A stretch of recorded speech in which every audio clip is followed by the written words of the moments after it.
धिक्कार असो, अबुआजमी वारिस पठाणांचा धिक्कार असो, विषय कसं काय काढला? धिक्कार असो, धिक्कार असो, अबुआजमी वारिस पठाणांचा धिक्कार असो. कोण आहे?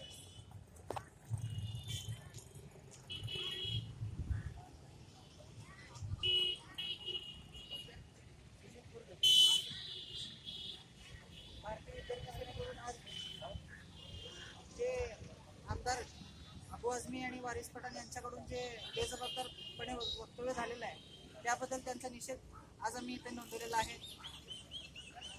खरं तर वंदे मातरम म्हणजे हे भारताचं आपलं एक प्रतीकच आहे. त्याला म्हणायला कोणाची जीभ झडत नाही किंवा कोणाला काही विरोध नाही. पण ही जी लोकप्रतिनिधी आहेत ते अतिशय बेजबाबदारपणे ही वक्तव्य त्यांनी केलेली आहेत. आणि परवाचंच एक उदाहरण घ्यायचं झालं, आपले उपराष्ट्रपती हमीद अन्सारी ज्यावेळेस त्यांनी भाषण केलं त्या भाषणाच्या शेवटी त्यांनी वंदे मातरम म्हणले आणि तेही एक अल्पसंख्याक आहे.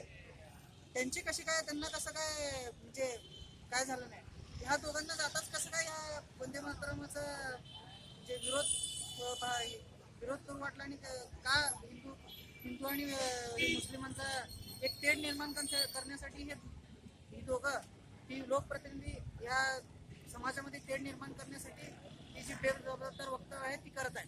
म्हणून त्यांचा निषेध म्हणून आज भारतीय विद्यार्थी सेनेकडून आम्ही आंदोलन केलेलं आहे.